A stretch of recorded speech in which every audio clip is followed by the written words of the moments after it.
Everyone, welcome to YouTube channel maths by Jitendra Kumar. और यहाँ हम बीएससी थर्ड सेमेस्टर के लिए केमिस्ट्री पढ़ रहे हैं, जिसमें आपकी यूनिट नंबर 4 चल रही है काइनेटिक थ्योरी ऑफ गैसेस।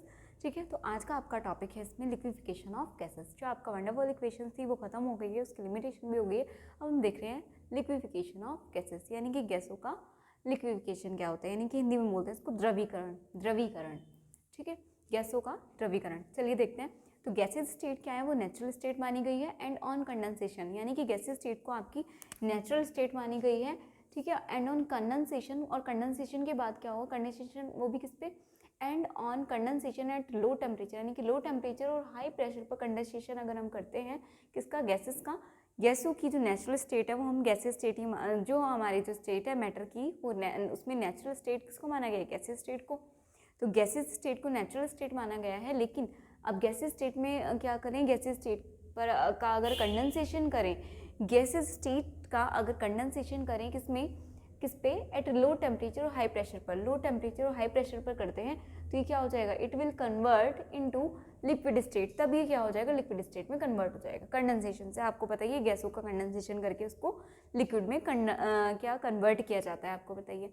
ठीक है, तो अब हम क्या करेंगे, गैसों का कंडेंसेशन करेंगे, वो भी किस पर, लो टेम्परेचर और हाई प्रेशर पर। तो जब लो टेम्परेचर और हाई प्रेशर पर क्या होगा, ये किस में कन्वर्ट हो जाएगी, लिक्विड स्टेट में। बिकॉज ऐसा क्यों हुआ, क्योंकि लो टेम्परेचर पर क्या होगा, लो टेम्परेचर या हाई प्रेशर कह लो, उस पर क्या होगा, काइनेटिक एनर्जी कैसी हो जाएगी, मॉलिक्यूल्स की डिक्रीज हो जाएगी। आपको पता है काइनेटिक एनर्जी जो थी आपके टी के प्रोपोर्शनल आपने देखा था। जैसे आपका टेम्परेचर लो है तो आपका जो काइनेटिक एनर्जी है वो कैसी हो जाएगी, डिक्रीज हो जाएगी। टेम्परेचर लो हुआ तो काइनेटिक एनर्जी भी क्या हुई, लो हो गई, डिक्रीज हो गई। तो जैसे ही आपका टेम्परेचर लो है और प्रेशर हाई है, काइनेटिक एनर्जी मॉलिक्यूल की कैसी हुई, डिक्रीज हो जाएगी। और जैसे ही काइनेटिक एनर्जी डिक्रीज होगी, मॉलिक्यूल्स क्या होंगे, क्या अब भी वो घूमते फिरते रहेंगे, नहीं, अब वो थका के अपने घर आ जाएंगे, क्योंकि अब उनके पास इतनी एनर्जी नहीं है कि वो अभी भी आवारागर्दी करते हुए घूमते फिरे। मॉलिक्यूल्स जब गैसेज स्टेट में होते हैं तो क्या होता है, उनके पास काइनेटिक एनर्जी सबसे ज़्यादा होती है, पोटेंशियल एनर्जी कम होती है, और काइनेटिक एनर्जी गैसों की सबसे ज़्यादा होती है। लेकिन जैसे हम क्या करें, उसको कंडेंसेशन कर रहे हैं, गैसों का कंडेंसेशन करके उसको लिक्विड में कन्वर्ट करा दें, यानी कि हमने क्या किया, कुछ कंडीशन अप्लाई की। कंडीशन जैसे हो गई आपकी लो प्रेशर और high temperature, sorry low temperature और हाई प्रेशर, लो टेम्परेचर और हाई प्रेशर पर ही कंडेंसेशन होता है गैसों का। अब जैसे ही आप इसका टेम्परेचर लो करोगे तो काइनेटिक एनर्जी और टेम्परेचर का रिलेशन है कि वो क्या होते हैं, डायरेक्टली प्रोपोर्शनल होते हैं। जैसे ही आप टेम्परेचर को लो करोगे, काइनेटिक एनर्जी खुद से लो हो जाएगी, यानी कि मॉलिक्यूल्स की जो घूमने की एनर्जी थी, काइनेटिक एनर्जी थी, वो कैसी हो गई, कम हो गई। तो अब वो क्या करेंगे, अब वो इधर उधर घूमते नहीं फिरेंगे, अब वो क्या हो जाएंगे, अपनी स्टेट में ही अपने घर पे वापस आ जाएंगे, यानी कि कलेक्ट हो जाएंगे एक जगह आके। पहले कहीं भी रैंडमली घूम रहे थे, अब वो एक जगह आके कलेक्ट हो जाएंगे। अब जैसे ही क्या होगा, एक जगह कलेक्ट हुए, क्या हो गया, मॉलिक्यूल्स लिक्विड में कन्वर्ट हो जाते हैं, क्योंकि जब मॉलिक्यूल्स पास होते हैं, हम ये किस में मानते हैं, लिक्विड स्टेट में। ठीक है, तो ये क्या हो जाएगा आपका, लो टेम्परेचर हाई प्रेशर पे क्या होगा, आपकी काइनेटिक एनर्जी मॉलिक्यूल की डिक्रीज हो जाएगी, and they will move towards each other. दोनों सब क्या होंगे, मॉलिक्यूल्स एक दूसरे की तरफ, यानी कि अब वापस से एक दूसरे की साइड आने लगेंगी। पहले तो एक दूसरे से दूर दूर भाग रहे थे, अब वापस से क्या होगा, एक दूसरे के पास आने लगेंगे। So attraction force between these molecules, तो अट्रैक्शन फोर्स कैसा हो जाएगा, इन दीज मॉलिक्यूल्स में विल इंक्रीज। तो अट्रैक्शन फोर्स कैसा हो जाएगा, अब मॉलिक्यूल्स फिर से पास आने लगे, तो पास आएंगे तो दोनों के बीच में फिर से अट्रैक्शन होगा। ठीक है, मॉलिक्यूल्स दो हो, चार हो, कितने भी हो सकते हैं मॉलिक्यूल्स, सब मॉलिक्यूल्स के बीच में फिर से अट्रैक्शन होगा, और फिर से अट्रैक्शन होगा तो क्या होगा, they have been converted into liquid. और जैसे ही अट्रैक्शन इंक्रीज हो गया मॉलिक्यूल्स के बीच में, इसका मतलब वो कन्वर्ट हो गए हैं किसमें, लिक्विड स्टेट में। ठीक है, और इसी को हम बोलते हैं लिक्विफिकेशन ऑफ गैसेज, यानी कि गैसों का लिक्विफिकेशन या गैसों का द्रवीकरण। यानी कि हम बोल रहे हैं कोई भी आपकी जो सब्सटेंस है वो गैसेज स्टेट में है, उसको लिक्विड में कैसे कन्वर्ट करें, तो हम क्या करते हैं, गैसों का कंडेंसेशन कर देते हैं, और कंडेंसेशन के बाद वो लिक्विड स्टेट में कन्वर्ट हो जाती है। अब कंडेंसेशन कौन सी कंडीशन पे होगा, कंडेंसेशन होगा आपका लो टेम्परेचर और हाई प्रेशर पर। लो टेम्परेचर हाई प्रेशर पे क्या होगा, जैसे ही टेम्परेचर लो हुआ, जो काइनेटिक एनर्जी थी मॉलिक्यूल्स की वो कम होगी, मॉलिक्यूल्स दूर दूर नहीं जा पाएंगे, घूम नहीं पाएंगे, काइनेटिक एनर्जी कम है, क्योंकि इस टाइम उनकी काइनेटिक एनर्जी जैसे ही कम हुई, वो थका के वापस से एक दूसरे के पास आने लगेंगे, अपने घर लौटने लगेंगे सारे मॉलिक्यूल्स। जैसे ही वापस आ जाएंगे, यानी कि अब वो पास में आ गए, पास आते हैं उनके बीच में अट्रैक्शन फोर्स इंक्रीज हो गया, और अट्रैक्शन फोर्स इंक्रीज होते क्या हो गया, वो लिक्विड में कन्वर्ट हो जाते हैं। आपको बताया था कि जो सॉलिड स्टेट है उसमें जो मॉलिक्यूल्स हैं, पार्टिकल्स हैं, उनके बीच में अट्रैक्शन फोर्स सबसे ज़्यादा, लिक्विड में थोड़ा कम, और गैसों में नेग्लिजिबल मान लेते हैं हम अट्रैक्शन फोर्स को, हालांकि हमने उसको ठीक भी किया। ठीक है, हमने इस वाली जो आपकी पॉस्टुलेट्स थी काइनेटिक थ्योरी की, जो गैसों के मॉलिक्यूल्स हैं उनके बीच में लगने वाले अट्रैक्शन फोर्स को हमने क्या माना था, नेग्लिजिबल, वो हमने करेक्ट भी किया था। ठीक है, याद है आपको। चलिए, तो इस तरह ये लिक्विड में कन्वर्ट हो गई, और गैसों का लिक्विड में कन्वर्ट होना ही कहलाता है लिक्विफिकेशन ऑफ गैसेस। तो it is known as liquefaction of gases. और इसके लिए क्या होगा, for it the condition should be limited, इसके लिए condition should be limited, condition limited होनी चाहिए। And these are known as critical condition, यानी कि ये जो प्रोसेस हम करेंगे गैसों का लिक्विड में कन्वर्जन करेंगे, वो एक कंडीशन पे होना चाहिए, और उन कंडीशंस को हम बोलते हैं क्रिटिकल कंडीशंस। ठीक है, and they can be classified into 3 parts, और उनको 3 पार्ट्स में क्लासीफाई किया गया है। किसको 3 पार्ट्स में क्लासीफाई किया गया है, कंडीशन को, जिस कंडीशन पे जो आपकी गैसेस हैं वो लिक्विड में कन्वर्ट होती हैं, उस कंडीशन को 3 पार्ट्स में डिवाइड किया गया है। उसमें नंबर 1 है आपका क्रिटिकल टेम्परेचर। क्रिटिकल टेम्परेचर मैंने आपको पहले भी पढ़ाया था, क्रिटिकल टेम्परेचर। चलिए अब गैसों के लिए देख लेते हैं। तो इट कैन बी, जो क्रिटिकल टेम्परेचर है इसको रिप्रेजेंट करते हैं हम TC से। T का मतलब टेम्परेचर, C का मतलब क्रिटिकल, C को हम सफिक्स में लगाते हैं तो TC। क्रिटिकल टेम्परेचर को रिप्रेजेंट करते हैं TC से, and it can be defined as the maximum temperature above which gas can not be liquefied at any pressure. It can be represented by TC, यानी कि कैसे डिफाइन किया जाता है, क्रिटिकल टेम्परेचर डिफाइन किया गया है कि वो मैक्सिमम टेम्परेचर है, क्रिटिकल टेम्परेचर वो मैक्सिमम टेम्परेचर है जिससे ऊपर अगर हम इसका टेम्परेचर राइज करें, जिसके ऊपर कोई भी गैस क्या होगी, लिक्विड में कन्वर्ट नहीं हो सकती। ठीक है, यानी कि आपको पता है लो टेम्परेचर चाहिए। अब ये क्या है आपका, वो मैक्सिमम से मैक्सिमम टेम्परेचर है जिससे ऊपर कोई भी गैस आपकी लिक्विड में कन्वर्ट नहीं हो सकती। ठीक है, लिक्विड में कन्वर्ट नहीं हो सकती एट एनी प्रेशर, चाहे प्रेशर आप कितना भी हाई कर लीजिए, प्रेशर आप कितना भी हाई कर लीजिए। आपको ये बोला गया है ना कि प्रेशर हाई और टेम्परेचर लो रखना है, लो टेम्परेचर हाई प्रेशर पे कन्वर्ट होगी। लेकिन अब वो बोल रहे हैं कि अगर हम क्या कर रहे हैं, टेम्परेचर अगर इंक्रीज कर दें ना, और प्रेशर फिर चाहे हम कितना भी हाई रखें तब भी कन्वर्ट नहीं होगी। तो ये क्रिटिकल टेम्परेचर वो मैक्सिमम टेम्परेचर है जिस टेम्परेचर से ऊपर कोई भी गैस लिक्विड में कन्वर्ट नहीं हो सकती है, चाहे प्रेशर आपका कुछ भी रहा हो, चाहे प्रेशर आपका कुछ भी रहे। ठीक है, तो it can be defined as the maximum temperature above which gas can not be liquefied at any pressure. इसलिए लिख दिया आपको कि किसी भी प्रेशर पर, यानी कि चाहे कितना भी हाई प्रेशर कर लो, कोई भी प्रेशर आपका हो जाए, उस प्रेशर पे आपका जो है गैस लिक्विड में कन्वर्ट नहीं हो सकती। ठीक है, ये उससे ऊपर।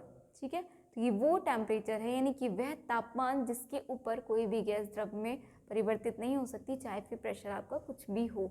ठीक है, it can be represented by TC, और इसको TC से रिप्रेजेंट किया गया है, इसको TC से रिप्रेजेंट किया गया है, इसको TC से हमने यहाँ भी लिखा है। और एग्जाम्पल अगर देखें तो क्रिटिकल टेम्परेचर किसका, CO2 का। Critical temperature of CO2 is 31.1 degree Celsius. आपको याद रखना है, कार्बन डाइऑक्साइड का क्रिटिकल टेम्परेचर होता है 31.1 डिग्री सेल्सियस। ठीक है, इसका मतलब है कि इसका it means that it can not be possible to liquefy CO2 above 31.1 degree Celsius. इसका मतलब ये है कि इससे ऊपर it can not be possible to liquefy CO2 above 31.1 degree Celsius, क्योंकि CO2 का जो आपका क्रिटिकल टेम्परेचर है 31.1 डिग्री सेल्सियस है। तो अगर हम इससे ऊपर हमने 32 या 33 भी कर दिया तो इससे ऊपर टेम्परेचर पर ये क्या होगा, आपका लिक्विड में कन्वर्ट नहीं हो सकती। क्रिटिकल टेम्परेचर का मतलब यही होता है, कोई भी आपको किसी भी सब्सटेंस का क्रिटिकल टेम्परेचर दिया है तो इसका मतलब उस टेम्परेचर से ऊपर वो लिक्विड स्टेट में कन्वर्ट नहीं हो सकती। ठीक है, जैसे आपका CO2 है, CO2 को आप इस जो टेम्परेचर है इस टेम्परेचर पर कन्वर्ट कर सकते हो लिक्विड में। अगर आपने इस टेम्परेचर से टेम्परेचर बढ़ा दिया तो इस टेम्परेचर से ऊपर CO2 कभी लिक्विड में कन्वर्ट नहीं होगी, चाहे फिर प्रेशर आप कितना भी हाई कर लीजिए। ठीक है, आई होप आप समझ पा रहे होंगे। अब देखिए वैन डर वाल जो साइंटिस्ट थे, वैन डर वाल ने क्या दिया आपको, एक रिलेशन दिया, क्या निकालने के लिए, क्रिटिकल टेम्परेचर निकालने के लिए एक रिलेशन दिया। और वो रिलेशन किस किस के बीच में है, वैन डर वाल जो कांस्टेंट आपने पढ़े थे A और B, उनके बीच में रिलेशन है। तो अगर आपको A और B पता है किसी भी सब्सटेंस या कंपाउंड, जो भी आपको गैस दी है उसके लिए A और B आपको पता है, गैस कोई भी आपको दी है उसके लिए A और B की वैल्यूज आपको पता है, तो आप क्रिटिकल टेम्परेचर इजीली निकाल सकते हो। तो van der Waals give the following relation to find out the critical temperature of gases. तो वैन डर वाल ने क्या दिया, एक रिलेशन दिया जिसकी हेल्प से हम क्या करते हैं, क्रिटिकल टेम्परेचर कैलकुलेट करते हैं, तो वो आपका है TC इज इक्वल टू, आपको ध्यान रखना है 8A/27 RB, 8A/27 RB, ठीक है। आप इसको ऐसे भी कर सकते हो, 2 का ट्वाइस होता है अपॉन 3 का थ्राई, ये कर दो, ठीक है, थ्राइस करो, ठीक है, क्यूब, 2 का क्यूब और 3 का क्यूब। जब आप 2 का करते हो तो 2 2 ज़ा 4, 4 2 ज़ा 8, और जब 3 का करोगे 3 3 ज़ा 9 और 9 3 ज़ा 9 और 9 3 ज़ा 27। इस तरह से भी कर सकते हो आप इसको। अगर आपको ऐसे याद रखना है कि 8/27, ये तो आपको ध्यान रहेगा, ए आपका कांस्टेंट है, ऊपर ए आ रहा है, नीचे ए और बी याद रख लो, ए बी, एक के बाद बी, तो ए ऊपर ए रखो, नीचे बी, ये रख लिया। फिर आप ऊपर रखो 2 का क्यूब और नीचे 3, 2 3, ऐसे तो रखोगे ना। ए पहले ए आता है तो ए बी, A/B, 2 3, 2 का क्यूब अपॉन 3 का क्यूब, ठीक है। तो इसको ऐसे मतलब याद रखने के लिए, बाकी आप खोल के ऐसे लिखोगे 8A/27, और आर भी आपका इंक्लूड हो जाएगा। आर क्या है आपका, गैस नियतांक, गैस कांस्टेंट, ठीक है। चलिए, तो ये आपका रिलेशन है जो कि वैन डर वाल ने दिया है क्रिटिकल टेम्परेचर कैलकुलेट करने के लिए। अगर आपको ए और बी पता है, आर की वैल्यू आपको पता ही होती है, ठीक है, ए और बी आपको पता है, आर की वैल्यू आपको पता है, तो 8A/27 RB से का फॉर्मूला लगाइए और टेम्परेचर, क्रिटिकल टेम्परेचर कैलकुलेट कर दीजिए किसी भी गैस के लिए, ठीक है। चलिए, अब नेक्स्ट आपकी जो कंडीशन है वो है क्रिटिकल प्रेशर, PC। चलिए एक बार इसको नोट डाउन कर लीजिए, फिर आगे चलते हैं।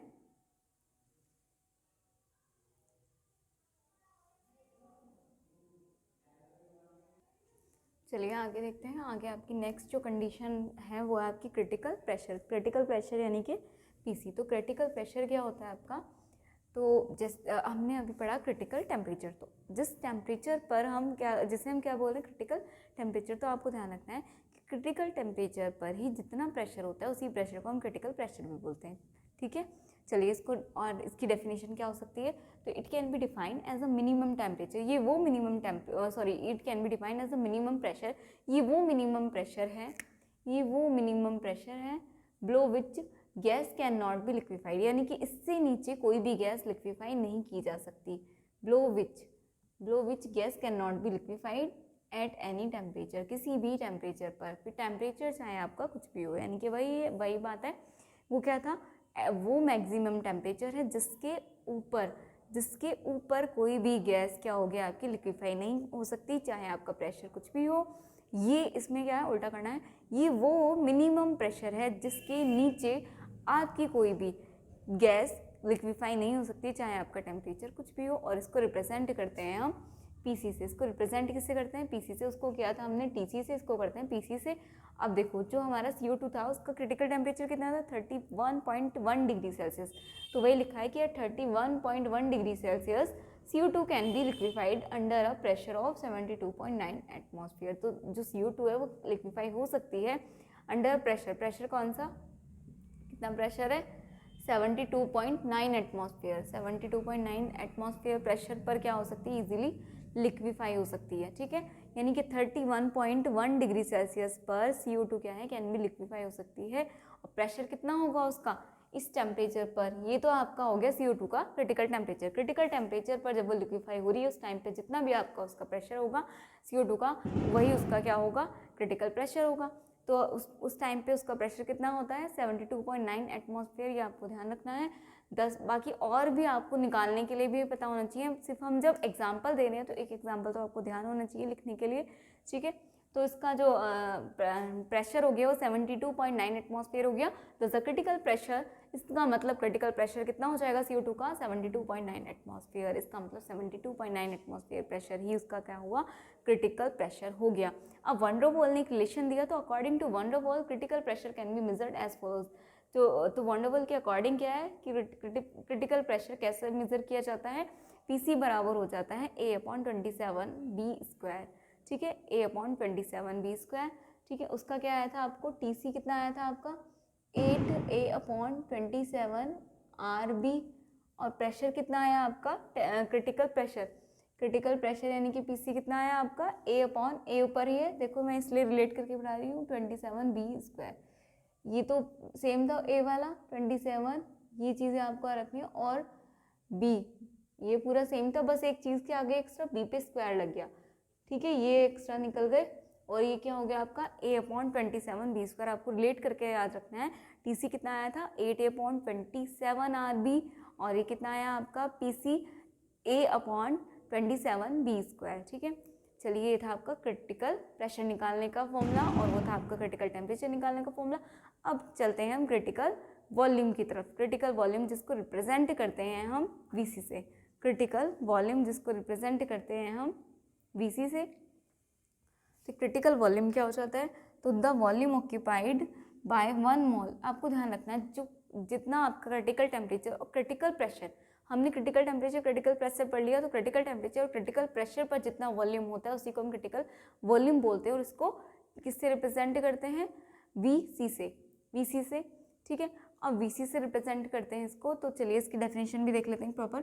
तो the volume occupied by 1 mole of a gas, इसने बोला कि 1 मोल गैस के द्वारा जितना वॉल्यूम ऑक्यूपाइड किया जाता है वो भी किस पे, eight critical temperature and critical pressure पर। क्रिटिकल टेम्परेचर और क्रिटिकल प्रेशर पर किसी भी गैस के 1 मोल द्वारा जितना वॉल्यूम ऑक्यूपाइड किया जाता है उसे हम बोलते हैं क्रिटिकल वॉल्यूम। क्या, क्रिटिकल टेम्परेचर और क्रिटिकल, किसी गैस के क्रिटिकल टेम्परेचर और क्रिटिकल प्रेशर, क्रिटिकल टेम्परेचर और क्रिटिकल प्रेशर पर उस गैस के 1 मोल द्वारा जितना वॉल्यूम ऑक्यूपाइड किया जाता है उसी को हम बोलते हैं क्रिटिकल वॉल्यूम। क्रिटिकल वॉल्यूम और इसको रिप्रेजेंट करते हैं and it is represented by VC, इसको वीसी से रिप्रेजेंट करते हैं। और अगर हम CO2 की ही बात करें, क्योंकि CO2 का ही हमने क्रिटिकल टेम्परेचर देखा, क्रिटिकल प्रेशर देखा, तो क्रिटिकल वॉल्यूम भी इसका देखेंगे। तो क्रिटिकल वॉल्यूम कितना है CO2 का, 94.0 पर मोल। क्या लिखा है, पर मोल, कितना लिखा है, पर मोल। क्रिटिकल वॉल्यूम कितना लिखा है CO2 का, 94.0 पर मोल, इतना है। यानी कि 1 मोल CO2 जिस क्रिटिकल टेम्परेचर प्रेशर पर क्या होगी, उसकी लिक्विफाई हो रही होगी, उस टाइम उसका जितना वॉल्यूम ऑक्यूपाई किया होगा, 1 मोल CO2 ने क्रिटिकल टेम्परेचर प्रेशर पर जितना वॉल्यूम ऑक्यूपाई किया होगा वो कितना होगा, 94.0, ठीक है। और इसको कैसे निकालेंगे, इसको भी कैलकुलेट करने के लिए वैन डर वाल ने ही रिलेशन दिया है, वो है आपका VC बराबर 3B। ये तो और ईजी है, VC बराबर 3B, ठीक है। तो बहुत ही ईजी हो गए। फर्स्ट क्या था आपका, क्रिटिकल टेम्परेचर निकालने का फॉर्मूला आया था आपका 8A/27 RB और क्रिटिकल प्रेशर का फॉर्मूला क्या हो गया था, अभी हमने रिलेट करके पढ़ा, A/27B²। इसका हो जाएगा, इसका तो बहुत ईजी है, VC बराबर हो गया 3B, ठीक है। तो ये थे आपके क्रिटिकल टेम्परेचर, क्रिटिकल प्रेशर और क्रिटिकल वॉल्यूम, जो कि आपको पता होना चाहिए। हम क्या पढ़ रहे थे, गैसों का लिक्विफिकेशन। क्या, जब गैस लिक्विफाई होती है तो क्या होता है, कुछ कंडीशन पे होती है, उस कंडीशन को हमने 3 पार्ट्स में डिवाइड किया। क्रिटिकल टेम्परेचर बोला, एक क्रिटिकल प्रेशर बोला, क्रिटिकल वॉल्यूम बोला। यानी कि उन्होंने ये बोला था गैस कब कन्वर्ट होती है, जब बहुत ही ज़्यादा लो टेम्परेचर और हाई प्रेशर पर, लो टेम्परेचर हाई प्रेशर पर ही कोई गैस क्या होती है, कंडेंस्ड होकर लिक्विफाई हो जाती है। और लो टेम्परेचर पर क्या होता है, उसकी जो काइनेटिक एनर्जी मॉलिक्यूल्स की वो बहुत कम हो जाती है, मॉलिक्यूल्स पास आ जाते हैं, अट्रैक्शन फोर्स बढ़ जाएगा, इसलिए वो क्या हो जाएगा, इजीली लिक्विफाई हो जाएगी। लेकिन ये क्या होती है, ये जो प्रोसेस है पूरा लिक्विफिकेशन का गैसों का, ये एक कुछ कंडीशन पे होती है, सर्टेन कंडीशन पे ही होता है। तो उन कंडीशन को हमने 3 पार्ट्स में डिवाइड किया, क्रिटिकल टेम्परेचर, क्रिटिकल प्रेशर और क्रिटिकल वॉल्यूम। क्रिटिकल टेम्परेचर आपका वो टेम्परेचर, वो मैक्सिमम टेम्परेचर जिसके ऊपर कोई भी गैस लिक्विफाई नहीं हो सकती, चाहे फिर प्रेशर कुछ भी हो। और क्रिटिकल प्रेशर वो मिनिमम प्रेशर जिसके नीचे कोई भी गैस लिक्विफाई नहीं हो सकती, चाहे फिर टेम्परेचर कुछ भी हो। और क्रिटिकल वॉल्यूम क्या होगा आपका, कोई भी क्रिटिकल टेम्परेचर और क्रिटिकल प्रेशर पर कोई भी गैस का 1 मोल जितना वॉल्यूम ऑक्यूपाई करते हैं उसे बोलते हैं क्रिटिकल वॉल्यूम। और VC, ठीक है, इनको TC, PC और VC से रिप्रेजेंट करते हैं। TC का फॉर्मूला पता है आपको, VC का पता है और PC का पता है, तीनों आप कैलकुलेट भी कर सकते हो। फिलहाल हमने CO2 के लिए देखा, तो CO2 का एक एग्जाम्पल याद रखिएगा। क्रिटिकल टेम्परेचर कितना है इसका, 31.1 डिग्री, और प्रेशर कितना है इसका, 72.9 डिग्री। और इसका जो अगर हम देखें क्या क्रिटिकल वॉल्यूम, तो हो जाएगा 94.0, ठीक है। चलिए इसको एक बार नोट डाउन कर लीजिए।